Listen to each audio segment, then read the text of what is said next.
Vos enfants vont partir un jour et personne ne vous prépare à cela. Vous passez, en tant que parent, vous passez des années à protéger vos enfants, à les nourrir, à les éduquer. Pourtant, le véritable objectif d'une famille n'est pas de garder les enfants à la maison pour toujours. Une famille qui réussit est une famille qui prépare ses enfants à partir un jour. Mais paradoxalement, lorsque ce jour arrive, j'ai constaté que beaucoup de parents souffrent énormément. Pourquoi? C'est ce que nous allons voir dans cette vidéo. Chaque famille est appelée à vivre le départ de ses enfants.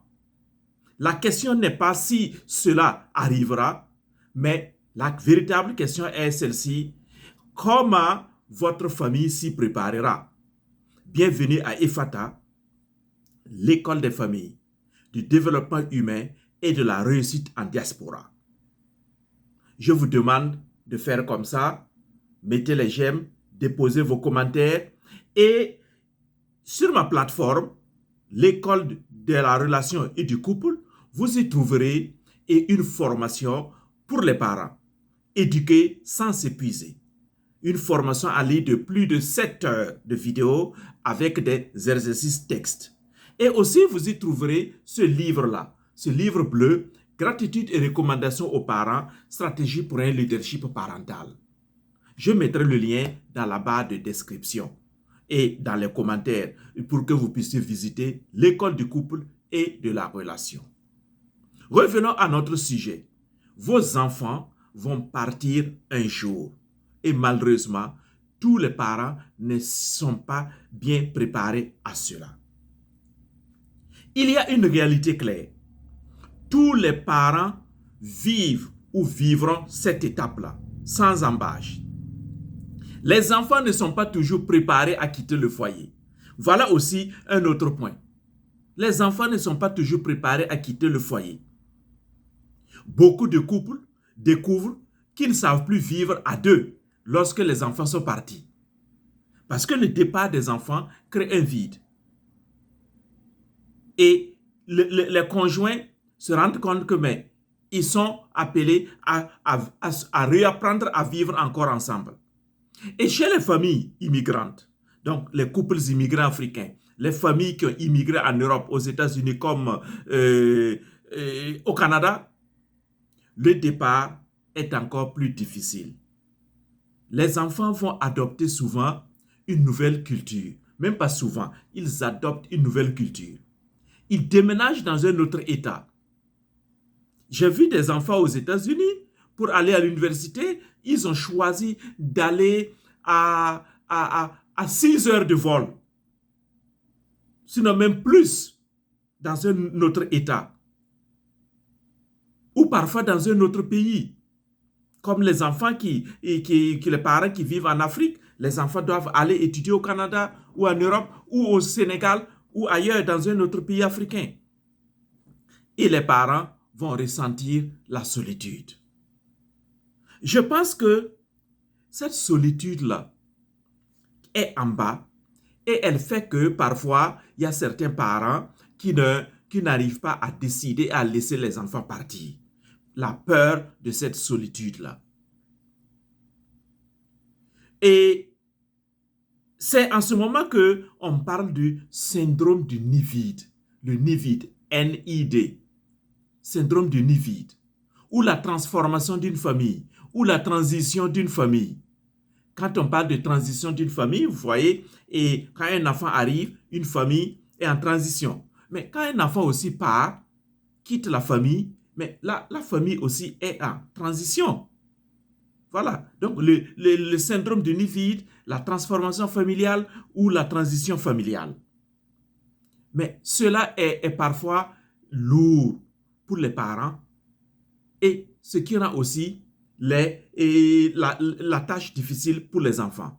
Ce qui est sûr, chers amis, et il y a une réalité indiscutable. Les enfants vont partir. Il n'y a rien à faire. J'ai l'habitude de dire aux couples et aux parents, vous commencez à 2, mais vous allez terminer à 2. Parce que les parents, les enfants vont partir un jour. Ils vont partir et vous laisser avec votre famille, votre maison, votre grande maison là. Ils vont la laisser la vide là. Et vous serez là à 2. Ce n'est pas pour vous faire peur.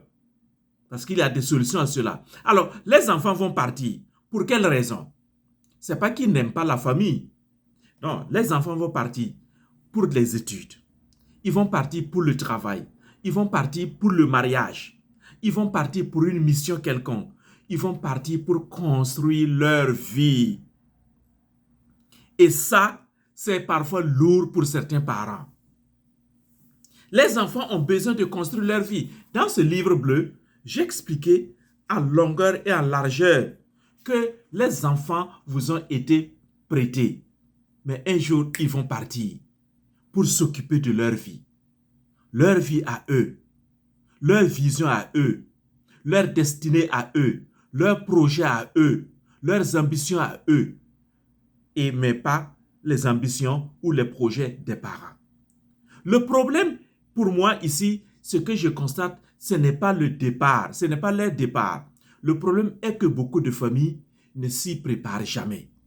Voilà, on se retrouve du jour au lendemain où les enfants ont 18 ans ou plus, ils doivent aller ailleurs. Et les parents sont un peu bouleversés. Et les parents, c'est en ce moment qu'ils commencent à chercher dans leur tête là. Et comment faire, comment préparer le départ de cet enfant. Ceux qui sont enclins à laisser les enfants partir, ils ne savent pas toujours comment s'y prendre. Voilà, si l'enfant doit aller dans un pays étranger, et quels sont les moyens financiers? Qu'est-ce qu'il va aller faire là-bas? Où est-ce qu'il va aller? Il va aller vivre là-bas. J'ai vu même des parents en Afrique qui sont dans des petites villes et l'enfant doit aller même dans une grande ville pour le collège et le lycée. Mais il faut que l'enfant loge quelque part. Les parents, c'est comme si ça les a surpris. C'est pourquoi j'ai dit, et nos familles ne sont pas préparées toujours au départ des enfants. Alors, ce qui change, quand un enfant part, la maison devient silencieuse. Les routines vont disparaître. Et vous étiez habitué à accompagner cet enfant-là à l'école et tous les matins, il faut préparer son petit déjeuner, son sac, tout ça là. Maintenant là, tout ça là, c'est fini. Il revient à la maison, il faut encore l'aider à faire les devoirs et il va partir et toutes ces routines-là vont disparaître. Et le couple se retrouve seul. Monsieur, madame, face to face, tête à tête. Certains parents vont perdre leur identité. Parce que quand les enfants sont dans la maison, ils se sentent parents. Mais quand les enfants sont loin, ils sont un peu perdus. Ils ne savent plus à quel sens se vouer. Certains parents même veulent continuer à contrôler la vie de leurs enfants adultes, qui sont là où ils sont aujourd'hui. Oui, d'autres tombent dans la solitude ou la dépression. Alors les parents qui suivent cette chaîne-là, dites-moi en commentaire, comment est-ce que vous vivez ou vous avez vécu le départ des enfants, de vos enfants, ou comment est-ce que vous voyez d'autres parents expérimenter le départ de leurs enfants. Alors, le départ est indéniable, comme je l'ai dit. Mais avant de continuer, n'oubliez pas, et le lien de l'école du couple et de la relation est dans la barre de description et dans les commentaires. Vous allez y trouver le livre bleu. Gratitude et recommandations aux parents, stratégie pour un leadership parental. Vous allez également trouver une formation de plus de 7 heures de vidéos et des textes sur le thème, c'est éduquer sans s'épuiser. Comment les parents vont travailler sur leur épanouissement, sur leur joie, leur bonheur, afin d'être toujours la référence, d'être toujours de ces adultes-là auxquels les enfants se réfèrent à tout moment. Parce que les enfants vont être toujours influencés par d'autres choses, d'autres personnes au dehors, la télé, les médias, etc. Mais comment les parents vont-ils faire pour demeurer la personne influente ou la personne de référence pour leurs enfants, bien qu'ils soient adultes là où ils sont. Il y a des erreurs à ne pas commettre lorsque les enfants quittent la maison familiale. Par exemple, il ne faut pas culpabiliser l'enfant. Je voyais un parent aux États-Unis parce que sa fille veut aller étudier dans une nouvelle ville, dans un nouvel État, dans un autre État, et le papa est tellement soucieux qu'il culpabilise la fille là en lui disant mais tu as laissé des universités ici dans notre ville là et tu veux aller ailleurs là-bas. Que tu veux nous compliquer la vie. Il sort toujours des arguments comme ça pour montrer à la fille là que la fille a tort. Non, ça c'est une erreur grave. Il ne faut pas culpabiliser l'enfant.